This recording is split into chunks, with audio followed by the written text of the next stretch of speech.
इस वीडियो में हम पढ़ने वाले हैं second normal form. And hello, I am Divya from Techpai technology private limited Lucknow.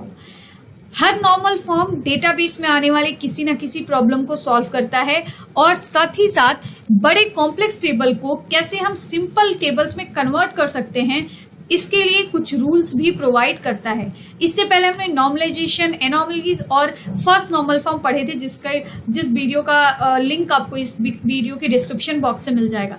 इसमें हम पढ़ने वाले हैं सेकेंड नॉर्मल फॉर्म। देखिए, सेकेंड नॉर्मल फॉर्म डेटाबेस में आने वाले किस प्रॉब्लम को सॉल्व करता है, मैं आपको एक छोटे से एग्जांपल से सबसे पहले समझाना चाहूंगी। सेकेंड नॉर्मल फॉर्म कहता है कि अगर किसी टेबल में पार्शियल डिपेंडेंसी, आप बस इसको समझ लीजिए, आपको भी ये सारी टॉपिक्स जो है मैं अच्छे तरीके से आगे बताने वाली हूँ। पार्शियल डिपेंडेंसी की अगर प्रॉब्लम किसी टेबल में आ रही है तो वो सेकेंड नॉर्मल फॉर्म में नहीं है। आप पार्शियल डिपेंडेंसी को दूर कीजिए और उसको करने के लिए क्या रूल्स आपको यूज करने होंगे वो सेकेंड नॉर्मल फॉर्म देता है। ऐसे ही थर्ड नॉर्मल फॉर्म कहता है कि अगर किसी टेबल में ट्रांजिटिव डिपेंडेंसी की प्रॉब्लम आ रही है तो वो थर्ड नॉर्मल फॉर्म में नहीं हो सकता। फोर्थ नॉर्मल फॉर्म कहता है कि अगर मल्टी वैल्यू डिपेंडेंसी की प्रॉब्लम किसी टेबल में आ रही है तो वो टेबल फोर्थ नॉर्मल फॉर्म में नहीं होगा। आप मल्टी वैल्यू डिपेंडेंसी की प्रॉब्लम को दूर कीजिए, फिर वो टेबल फोर्थ नॉर्मल फॉर्म में होगा। कैसे दूर करेंगे, इसके लिए कुछ रूल्स भी दिए हुए हैं।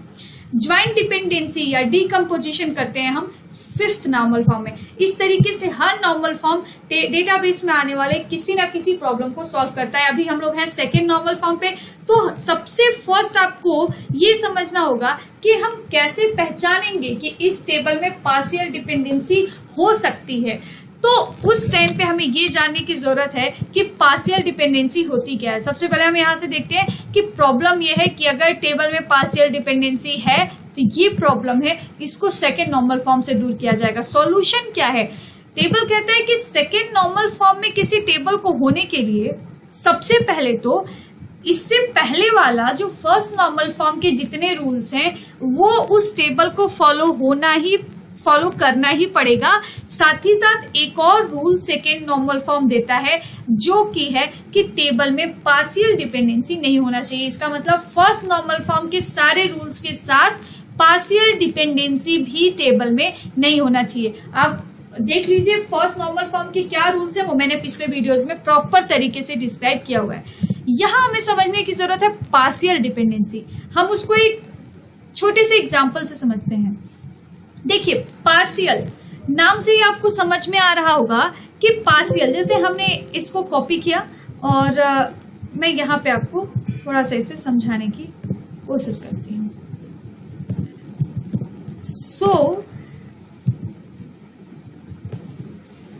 ये टेबल है हमारा। देखिए, पार्शियल डिपेंडेंसी की प्रॉब्लम आती तब है जब आपके किसी टेबल में more than one primary keys हो। प्राइमरी की का मतलब कि जैसे हम यहाँ पे देख सकते हैं एम्प्लॉय आईडी।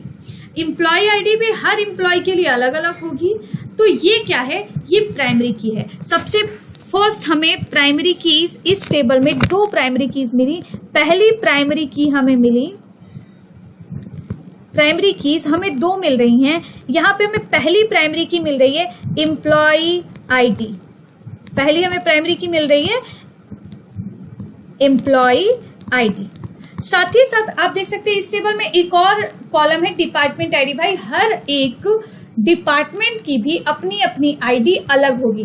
तो यहाँ पे डिपार्टमेंट आईडी जो है, आप देख सकते हैं कि हर एक डिपार्टमेंट आईडी में अलग अलग वैल्यू स्टोर है। मतलब डिपार्टमेंट आईडी भी यहाँ पे प्राइमरी की टाइप का है। डिपार्टमेंट आईडी दो प्राइमरी की हो गया। ये टेबल में अगर मोर देन वन प्राइमरी की रहे तो इसका एक सेट बन जाता है, कि हम इसको कहते हैं। ये एक सेट बन गया।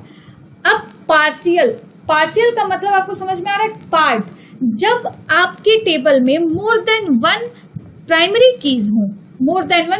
कीज हो और उन प्राइमरी कीज में का कोई भी एक पार्ट, चाहे एम्प्लॉय आईडी चाहे डिपार्टमेंट आईडी, किसी और वैल्यू पे, उसी टेबल के किसी और कॉलम पे डिपेंडेंट हो, तो उस टाइम पे उस टेबल में पार्शियल डिपेंडेंसी की प्रॉब्लम आ जाती है। मैंने क्या कहा अभी आप समझिएगा। जैसे इस टेबल में सबसे पहले तो एम्प्लॉय आईडी है, सबसे पहले एम्प्लॉय आईडी है जो प्राइमरी की है, दूसरा डिपार्टमेंट आईडी है जो प्राइमरी की है। आप यहाँ देख सकते हैं कि एम्प्लॉय आईडी डिपार्टमेंट आईडी पे डिपेंडेंट है। एम्प्लॉय आईडी डिपार्टमेंट, भाई किस एम्प्लॉय की कौन सा डिपार्टमेंट है हमें बस इसी से मतलब है, वो इसे डिपार्टमेंट आईडी से मिल जाएगा। लेकिन डिपार्टमेंट जो है वो किस पे डिपेंडेंट है, ऑफिस लोकेशन पे डिपेंडेंट है। डिपार्टमेंट किस पे डिपेंडेंट है, ऑफिस लोकेशन पे डिपेंडेंट है। और इसके साथ ही साथ मैं ये भी कहना चाहूंगी कि दो ऑफिस का लोकेशन सेम सिटी में हो सकता है, दो डिपार्टमेंट की आईडी सेम नहीं हो सकती लेकिन ऑफिस लोकेशन सेम हो सकता है, तो ये प्राइमरी की नहीं है। यहाँ पे एक आपको नॉन प्राइमरी की एट्रीब्यूट भी मिल रहा है, कौन सा, ऑफिस लोकेशन। ऑफिस लोकेशन, यहाँ पे इस पार्शियल डिपेंडेंसी को समझने के लिए आपको समझना होगा prime attributes, non prime attributes. यहाँ पे ये दोनों एट्रीब्यूट जो है ये प्राइम एट्रीब्यूट्स है और ये एक नॉन प्राइम एट्रीब्यूट है। हम देख सकते हैं इन दोनों जो कीज हैं इनमें से इनका एक पार्ट मतलब डिपार्टमेंट आईडी, इनका एक पार्ट डिपार्टमेंट आईडी डिपेंड कर रहा है किस पे, ऑफिस लोकेशन पे। डिपेंड कर रहा है किस पे, ऑफिस लोकेशन पे। अगर कभी ऐसी सिचुएशन किसी टेबल में आती है इसका मतलब उस टेबल में पार्शियल डिपेंडेंसी हो रही है। पार्शियल डिपेंडेंसी, इसका एक पार्ट डिपेंड कर रहा है किसी नॉन प्राइम एट्रीब्यूट पे, इसका मतलब इस टेबल में पार्शियल डिपेंडेंसी हो गई। इसी को हमें तोड़ना है। इसको रिमूव करने के लिए, इसको सेकेंड नॉर्मल फॉर्म में लाने के लिए इस टेबल को, इस कॉम्प्लेक्स टेबल को हम आगे दो पार्ट्स में तोड़ देंगे। कैसे, एम्प्लॉय आईडी डिपेंडेंट है डिपार्टमेंट आईडी पे, तो हमने इन दोनों को एक टेबल में, एक अलग टेबल, सेपरेट टेबल बना के रख लिया। जिस एम्प्लॉय की आईडी 1 है वो CS-T1 नाम के डिपार्टमेंट आईडी पे डिपेंड है, उसका डिपार्टमेंट वही है, चाहे उस डिपार्टमेंट आईडी की लोकेशन कुछ भी हो। अब डिपार्टमेंट आईडी किस डिपार्टमेंट की, किस ऑफिस लोकेशन की डिपार्टमेंट आईडी ये है, ये भी तो आपको पता होना चाहिए।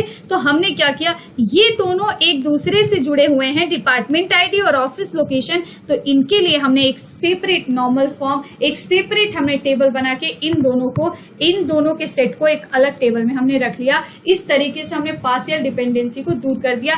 यहाँ पे कोई भी ऐसा सेट नहीं बन रहा है प्राइम एट्रीब्यूट्स का जो किसी नॉन प्राइम एट्रीब्यूट पे डिपेंडेंट है। उन सेट में से कोई भी एक किसी दूसरे नॉन प्राइम एट्रीब्यूट्स पे डिपेंडेंट नहीं है। आप यहाँ भी देख सकते हैं, अगर ये दोनों प्राइम एट्रीब्यूट्स हैं तो इन दोनों में से कोई भी किसी और पे डिपेंडेंट नहीं है, और यहाँ पे सिर्फ एक ही है जो कि इस नॉन प्राइम पे डिपेंडेंट है, इसलिए यहाँ पे पार्शियल डिपेंडेंसी तो नहीं बनी। इस तरीके से आप किसी कॉम्प्लेक्स टेबल को पार्शियल डिपेंडेंसी हटाते हुए छोटे छोटे स्मॉल टेबल्स में कन्वर्ट कर सकते हैं।